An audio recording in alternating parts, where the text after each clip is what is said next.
जय सीताराम। नक्षत्र फल। नक्षत्र फल में आप देख रहे हैं कि अश्विनी भरणी तो नक्षत्र आपके हो गए हैं। यदि किसी जातक का जन्म कृतिका नक्षत्र में हुआ है तो कृपणा पाप कर्म चो क्षुधालुर्नित्य पीडिता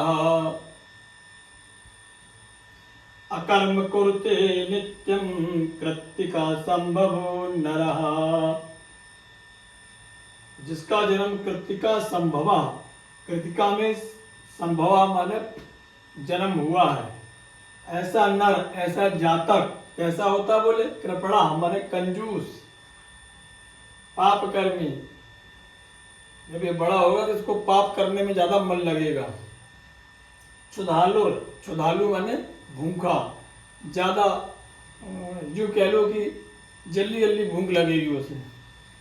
नित्य पीड़िता, एक न एक व्याधि इसकी जीवन में आती रहेगी। नित्य पीड़ित का मतलब यह है, कई लोग हमको मिलते हैं कुंडली दिखाने के लिए, जब आते हैं महाराज एक व्याधि खत्म होती है, दूसरी व्याधि आती है, दूसरी खत्म होती है तो तीसरी आती है। अकर्म, अकर्म का मतलब काम चोर भी होगा। मतलब कहने का मतलब है काम से बहुत डरेगा। तो बहुत सारे ऐसे मिलेंगे। कल एक कोई बता रहा था, एक यार रिश्तेदार के यहाँ एक मोटा आदमी आता था और हमारे यहाँ बोले आता, वो 11 बजे जो होता हमारे बरामदे में हमारे पर के सो जाता, परिचित का था।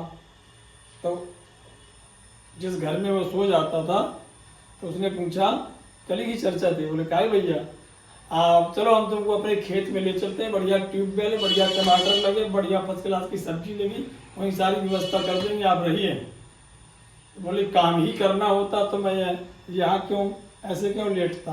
बोले यहाँ तुम्हारा कैसे चलता है? यहाँ मंदिरों में बढ़िया खा लेता है, एक जगह मंदिर में खाना मिलता है महात्माओं को, सुबह एक जगह दूसरी जगह मिलता है, खा के आराम से सोता है।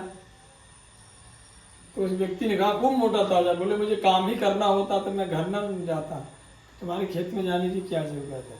तो कहने का तात्पर्य ऐसे कई प्राणी हैं तुम्हें मिल जाएंगे जो काम करने में बड़े आलसी हैं। उसी को कहते हैं अकर्मी। अकर्म कुरुते नित्यम, रोज रोज उसे आलस आता है। नित्य माने रोज, नित्य यही कहेगा, अरे मैं कल कर लूंगा, परसों कर लूंगा। कहने का मतलब कामचोर। हिंदी में हमने लिख दिया, कंजूस, पाप कर्मी, भूख जल्दी ना समाप्त हो, नित्य पीड़ा अनुभव, कामचोर होता है। दूसरा नक्षत्र, यदि किसी जातक का जन्म रोहिणी नक्षत्र में हुआ है, रोहिणी चौथे नंबर का,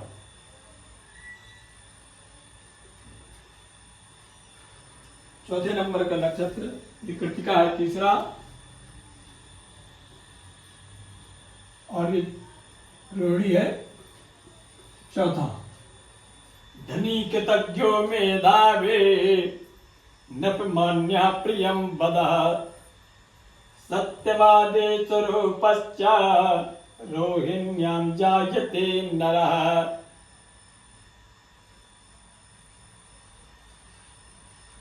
एक ही रख लो, डाल लो। धन तो धनी कृतज्ञो मेधावे नृपमान्या प्रियम बदा सत्यवादे स्वरूपच्चा रोहिण्यां जायते नरः। जिस जातक का जन्म रोहिणी नक्षत्र में हुआ है वह धनवान होगा। ये नक्षत्र बढ़िया होता है। कई बार कह देते हैं, अरे भैया रोहिणी नक्षत्र का जन्म है, रोहिणी पुख, कहने सुनने में लोग जानते हैं रोहिणी में तो भगवान श्री कृष्ण का भी जन्म हुआ है। बोले रोहिणी में जो पैदा होता है वो कैसा जातक होता है? धनवान होगा।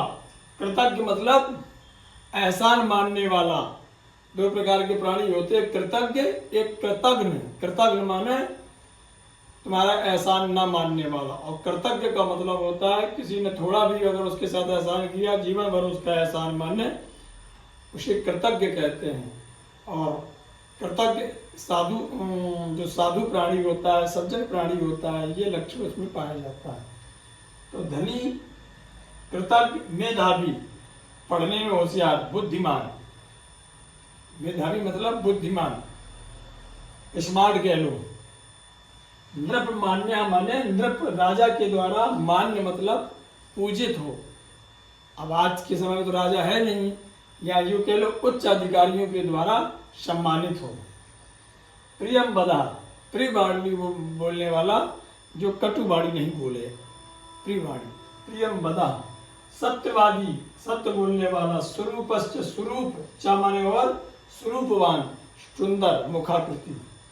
रोहिण्याम जायते नरः, रोहिण्याम रोहिणी में पैदा होता है उस नर का ये भविष्य है।